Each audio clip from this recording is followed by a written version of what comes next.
modern fascism does not necessarily look like what it looked like in the 1930s. They have to create systems whereby it's impossible for them to lose, even when they lose elections. Have the semblance of a democracy. But in reality, what they've done is rigged it in such a way that the popular will cannot be heard. Then you can stay in power regardless of the actual votes that come. There's only a few ways to do that, and they all look like authoritarianism, and they all look like a modern 21st century fascism.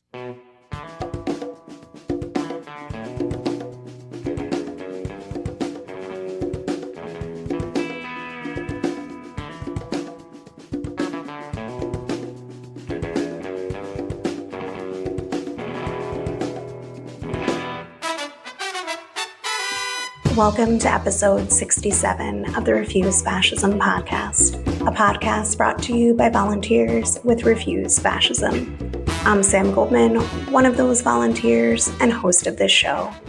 On this episode, we're bringing you a conversation I had a few weeks ago with David Atkins on what happens when Republicans simply refuse to certify Democratic wins, an article he wrote this May for Washington Monthly. But first, I want to take a moment to share some developments given that this was CPAC weekend, and very importantly, share the new mission statement from Refuse Fascism. Today, 6 months after his violent January 6th coup attempt, Donald Trump spoke at CPAC, a glorified Nazi rally in Dallas, Texas. He culminated an event showcasing and solidifying the growing fascist movement in the United States. Meanwhile, in Austin, the Texas legislature has been brought together for a unique, quote-unquote, special session to plow through that very same program. The legislation being taken up this session reads like a Fox News nightly rundown, using the big lie to ram through voter suppression, check. Militarizing the border, check. Decrying social media restrictions, check. Banning transgender students from athletics, check. Attacking critical race theory, check. Or the teaching of any hard truths about American history, check. And going all out to criminalize abortion, double check. What we have here is an object lesson on how fascist rhetoric and propaganda connects with the growing power of their movement in and out of government, and how all this is geared towards the violent and total seizure of power. It's never just rhetoric or red meat for their base. It's not merely crazed or dumb. This is the future they are fighting for. And for the sections of the ruling class who are backing this, the extremeness is a feature, not a bug. This lesson needs to be urgently learned by all who have a heart for humanity. Jeff Charlotte ran down this fallacy very pointedly earlier today when addressing folks who were attacking Lauren Boebert for being uneducated, given her CPAC speech where she railed about government benefits. He wrote, quote, "The problem with Lauren Boebert isn't her lack of formal education. It's the fascism. And no, they don't go hand in hand. Just ask Yale J.D. Vance, or Princeton Cruz, or Dartmouth D'Souza, or Harvard Pompeo, or Columbia Gorsuch, or the Trumps of Penn." End quote. The violence of January 6th was both lionized and sanitized at CPAC, openly welcoming the Oath Keepers, and with Trump himself raging about the imprisonment of those engaged in the Capitol siege. We are seeing history being rewritten before our eyes. Not only is this coup attempt being defended, but throughout the whole weekend and in Trump's remarks at CPAC and in his Fox interview earlier today, he's telling people that their fight has only begun. In his Fox News interview, he was hard at work, continuing to turn Ashley Babbitt into a martyr and putting a target on the backs of top Democrats who he falsely blames for her death. Trump's keynote speech was a tribute to false grievances and feigned victimhood. He began his speech with his best hits of cruelty and his big lie of a stolen election, and ended with a long diatribe on the lie of America's historic greatness and the need to indoctrinate young people in that American mythology, banning the 1619 Project, critical race theory, and the teaching of any of America's foundation in genocide and slavery. He rattled off lists of his enemies, often wondering aloud why they hadn't been persecuted or worse, while building up those who stormed the Capitol on January 6th and making clear that that fight was far from over, but its win well within reach. While COVID is still killing thousands, the Republic fascists have not let up in demonizing masks or the vaccine, and the CPAC crowd viciously cheered for the U.S. failing to meet COVID vaccine goals as the Delta variant imperils lives and the pandemic still rages across the globe. In face of all of this and everything that we lay out every week on this podcast, it's vital that we see clearly what the situation we face is and what needs to be done. And that's why we're sharing with you Refuse Fascism's new mission statement. So here it goes. Refuse Fascism mission statement, July 2021. RefuseFascism.org exposes, analyzes, and stands against the very real danger and threat of fascism coming to power in this country. 74 million people voted for Trump in 2020. The Republic Fascist Party has been purged of dissenting voices. The mass fascist movement has hardened in the wake of their January 6th coup attempt. Fascist initiatives around restricting voting, immigration, and abortion rapidly advance in state houses across the country. The election of Biden has not eliminated the danger. It has only bought some time. Fascism is not just a gross combination of horrific reactionary policies. It is a qualitative change in how society is governed. Once in power, fascism's defining feature is the essential elimination of the rule of law and democratic and civil rights. Fascism foments and relies on xenophobic nationalism, racism, misogyny, and the aggressive reinstitution of oppressive, quote-unquote, traditional values. Truth is obliterated, and fascist mobs and threats of violence are unleashed to build their movement and consolidate power. The Democratic Party will not stop this nightmare. Trump, fascist Fox News, and the Republic Fascist Party have branded them as enemies and quote-unquote traitors. Yet the Democratic Party will consistently pull to try to work with, conciliate with, and collaborate with them. There can be no reconciliation with fascism except on the terms of the fascists. Fascism must be resolutely opposed. RefuseFascism.org unites with people from diverse perspectives to sound the alarm and prevent the consolidation of this American fascism.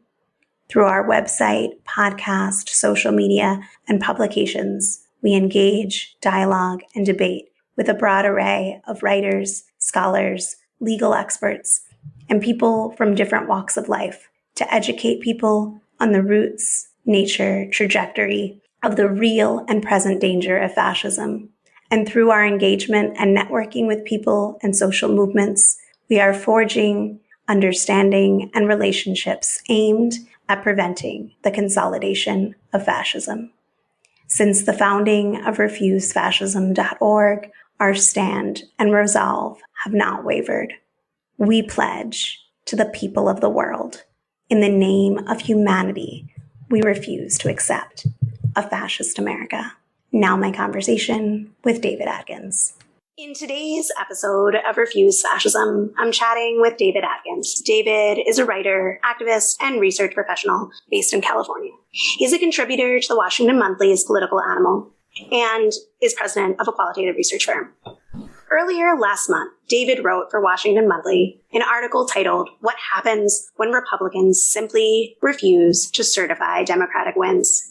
It caught several folks on our team's attention because this is an alarm bell that very few are ringing at the level it needs to be. And I've been wanting to dig into it more as part of a larger conversation about the fascist offensive afoot that Democratic Party leadership is telling you largely to ignore in the effort to seek unity. So David, welcome. I'm so glad to have you on. Glad to be here. I'm wondering perhaps we could start with the provocative question that you pose. It's provocative, but it's also urgent. In your article, you wrote, quote, "What will the institutions of liberal democracy do when Republican officials simply refuse to concede democratic victories?" The question isn't as far-fetched as it may seem, and the reckoning may be coming far sooner than most expect, end quote. Can you talk a little bit more about why you think this isn't far-fetched?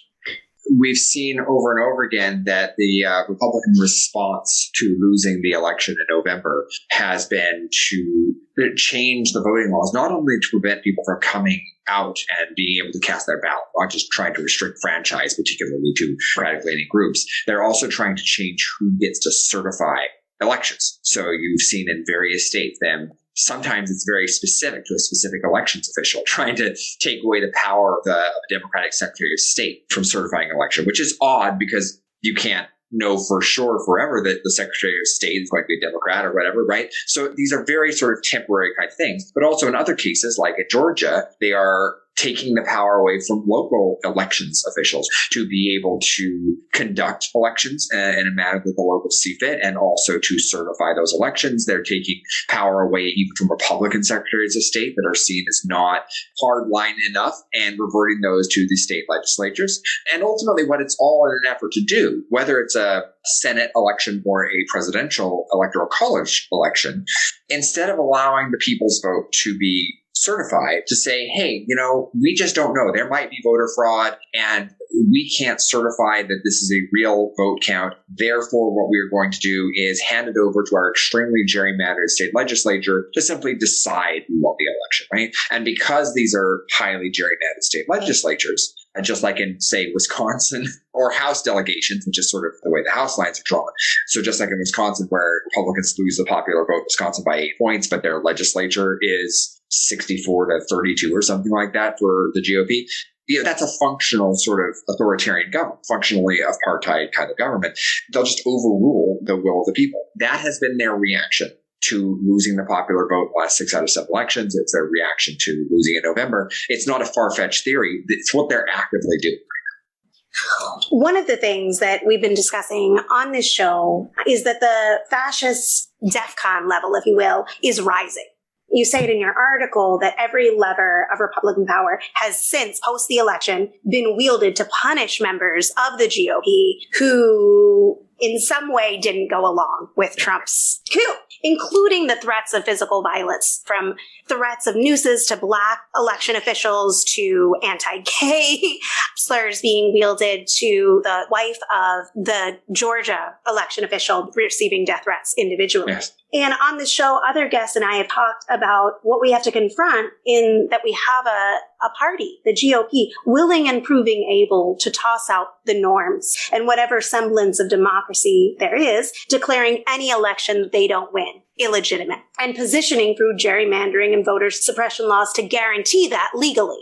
But, as we saw with January 6th, preparing to carry it out either way. And this was something that in your piece, I thought you got out very sharply when you wrote, quote, an unwillingness to concede any electoral victory by a Democrat as legitimate and an eagerness to punish any Republican elected official who concedes the will of the voters. The big lie that Trump really won the election is now canon among a majority of Republican voters. And you went on to say that the context of the January 6th insurrection at the Capitol was the attempt by congressional Republicans to refuse to certify the Electoral College tally in the hopes of sending the election back to the gerrymandered Republican state legislators, thus handing Trump a win as part of an anti-democratic coup. It was a physical coup attempt designed to intimidate Congress into enforcing a legislative coup, end quote. And I was hoping that you could talk a little bit more about the seriousness of the danger posed here. And I'm wondering if you see that this danger heightened in that such a coup continues to go unpunished. While those who may have participated in January 6th, the thugs on the Capitol, have gotten consequences, those who were part of facilitating it have gone unpunished. It's a huge problem. What's the old saying? History may not repeat, but it does rhyme. So modern fascism does not necessarily look like what it looked like in the 1930s. Authoritarians learn from past examples. What is currently happening with modern authoritarianism is what you're seeing in places like Hungary or Poland, or on an even stricter scale like Russia, where you have the semblance of a democracy. But in reality, what they've done is rigged it in such a way that the popular will cannot be heard, because the way that the elections are done, the way the districts are drawn, the way the judiciary is set up, basically prevents the right wing ever losing power. And you can do this in a variety of ways. Probably the easiest and the one metaphor I use a lot is apartheid. It's not a perfect metaphor, but it's an easily understandable way in which you have a surface democratic system, but that is just functionally rigged against democracy and in favor of a small, recalcitrant, conservative, white supremacist minority. And that is, I think, the danger. Republicans are now a white identity grievance party for the most part. Trump did make some gains among non-whites, but with that minor complication aside, by and large, the GOP is now a more rural, less educated, white supremacist, patriarchal, highly evangelical white grievance party. That's who they are. And that segment of the population is shrinking. It is not the majority. And indeed has not been the majority for some time. So the Republicans have lost 6 out of 7 of the last national elections. They continue to lose by bigger and bigger margins. So the public is not really with them. And then if you expand that to where the major population centers are, the cities are definitely not with them, to where the most economic activity is, the creative centers, they're sort of losing power, not just as a numerical basis, but also with most of the major cultural institutions of America. And they sense that they're losing that. It's understandable they feel they're losing their grip on power. But rather than moderate or modulate themselves to become a party that could actually win majoritarian support, what they have decided to do, for a variety of reasons that are mostly related to the fact they're controlled by infotainment news networks.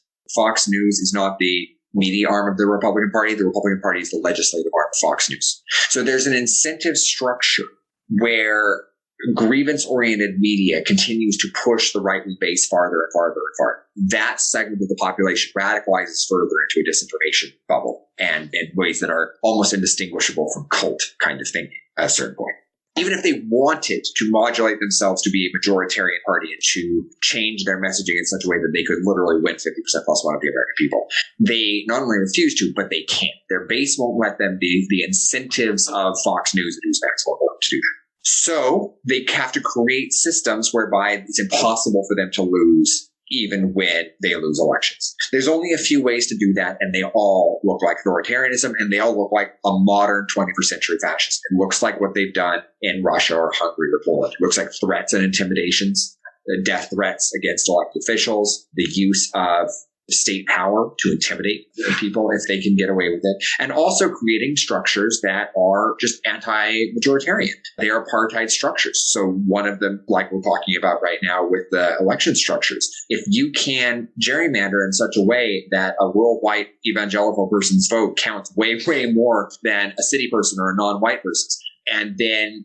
you make it so that even if you lose the popular vote in your state 60-40, the majority of your congressional delegation, because of the way you drew the lines, is in your favor. And then you say that state legislature or that congressional delegation will decide who won the election because we're going to say without any evidence whatsoever that all you guys are committing voter fraud.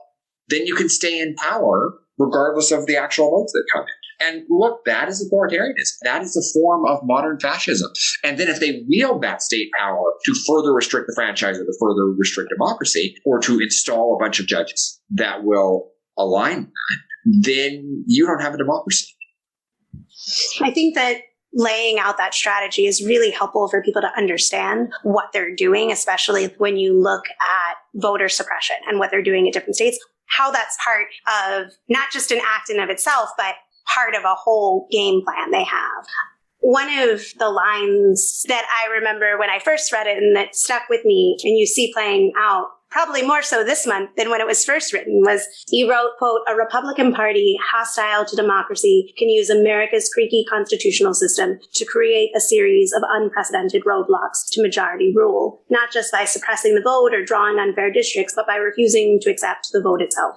The result could throw the nation into political violence unseen since the days of Ku Klux Klan terrorism, if not the Civil War itself," end quote. And this is a heavy statement that people should not just take seriously, but consider the implications of it and to not just trust what we're saying, but look at what you see happening and line it up.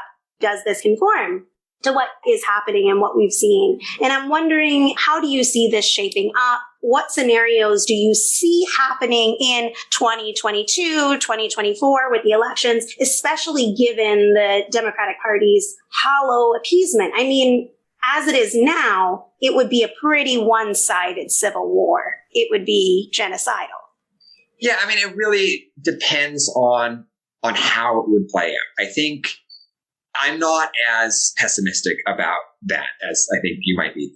It depends on how it happens. But the danger, of course, is that in 2022, for instance, Democrats could do better in midterms than historically one might suggest. Usually the party in power, party with the president, loses significantly in the midterm election that follows. There are reasons to believe the Democrats might be able to outform the historical challenges because of the way the realignment has come and the fact that Donald Trump is not on the ballot. Republicans have yet to prove that they can generate all of that sort of missing white voter, we shall say politely, turnout without Trump on the ballot. And the fact that the realignment has pushed so many stable sort of suburban voters who vote frequently and vote easily by mail, and whom society has sort of oriented. The conditions of structural racism have tended to advantage suburbanites voting, which ironically has redounded now to favor of Democrats as the suburbs have shifted blue. So there's reason to believe that Democrats might overperform their midterm expectation.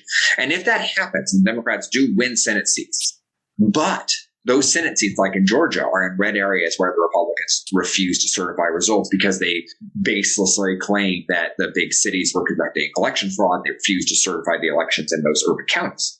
You could see a situation where they simply refused to certify and to seat senators who won. And then what happens to the Senate? Then you would have a failure to be able to send the senator to the Senate. You might see the GOP try to take control of the Senate fraudulently in 2022. Imagine the same sort of thing at a much higher level of presidency and the electoral college tallies, because if there's no certification for electoral college, let's say that Biden or Kamala Harris or whoever the Democratic nominee is wins in 2024 in a big previously red state, they refuse to certify that, goes back to the state House delegation, which is gerrymandered Republican. They decide, oh, Trump or Josh Hawley or Tucker Carlson won the election after all because we just say so, and that happens. I don't think that you would see Democrats lying down. I think you would see a fairly significant pushback. You would see a significant pushback not only from folks like you and me on the left and the center left, but also from fairly large portions of institutional society. You saw the way corporate America reacted to the Georgia bills, for instance. You saw the way sporting organizations have reacted. You see the way the military actually has been standing up to Donald Trump. I think it's not entirely clear that everyone will lie down, go gently into that good night. But the conflicts that would arise could be fairly massive. And on the flip side, of course, if the institutions of power do back up Democratic victories in the face of Republicans throwing all these log jams and basically telling their 70 to 100 million people who align with them that these are all fraudulent, you could see forms of an escalating stochastic terrorism arising from right-wing groups. And once that happens, once you start seeing those levels of civil conflict in society and those levels of violence, it's really hard to predict. Then you start to get into sort of chaotic feedback loops where you don't really know what is going to happen.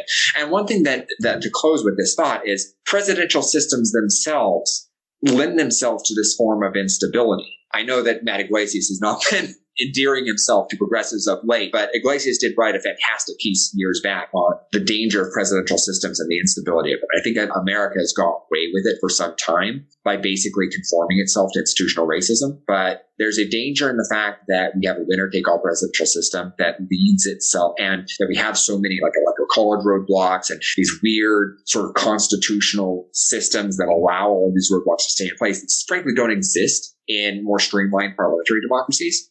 That makes it dangerous. And we have to look at eliminating, within the framework that the Constitution has allowed, eliminating as many of these procedural hurdles as possible and streamlining our democracy in such a way that the will of the majority is allowed to rule in elections. I really appreciate your perspective on this. I think that it is something to think about how once it plays out, it becomes beyond their control, these conflicts. And in some ways, we've seen a little shimmer of that already. So I think that that's important to keep in mind.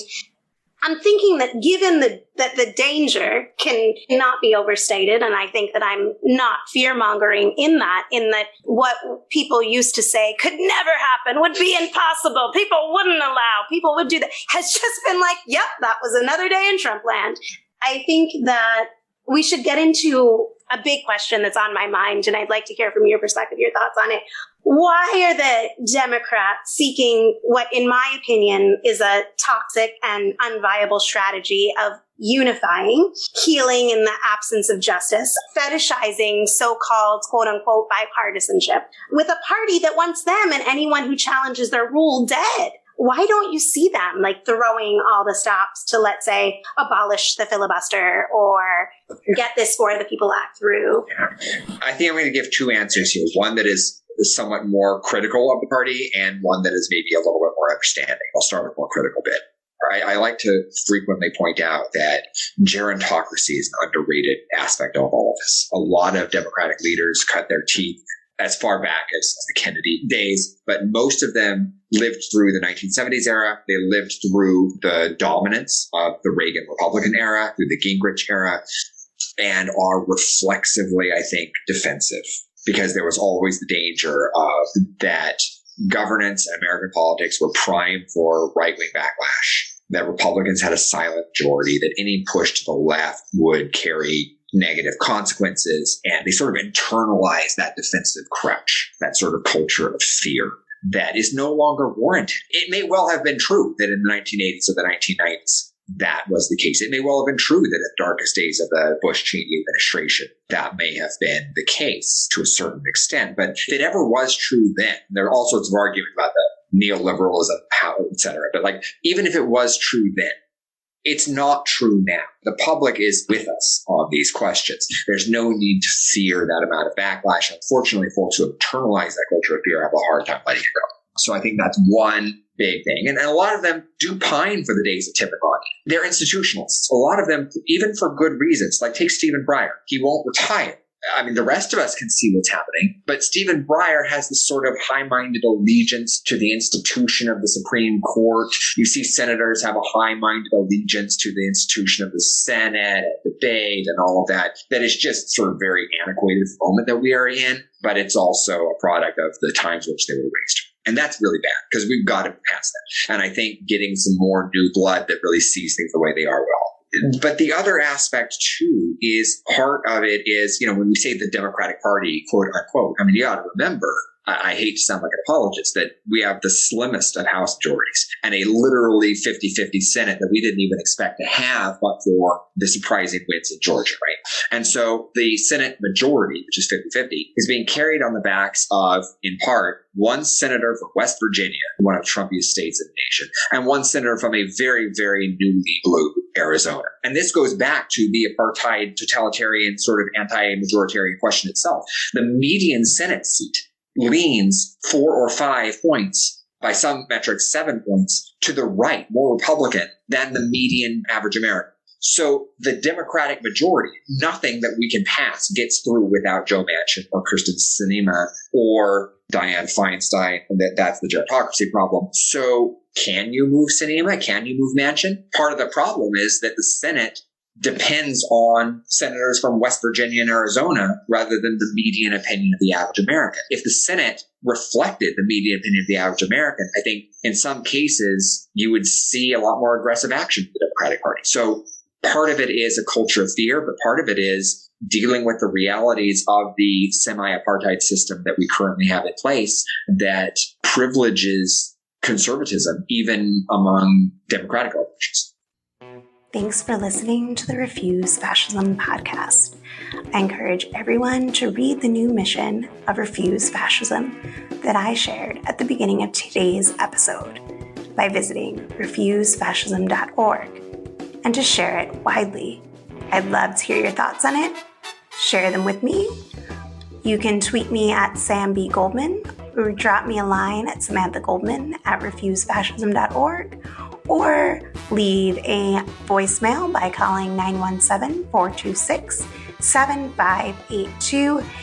Even better, you can record a voice message by going to anchor.fm/refuse-fascism and clicking the button there. And if you do it that way, you might even hear yourself on a future episode.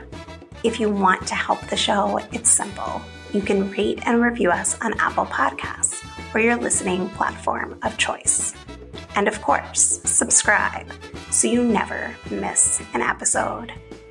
You can chip in to support the show by clicking the donate button at refusefascism.org or Venmo refuse-fascism, Cashapp Refuse Fascism. And be sure to let us know what's off of hearing this podcast.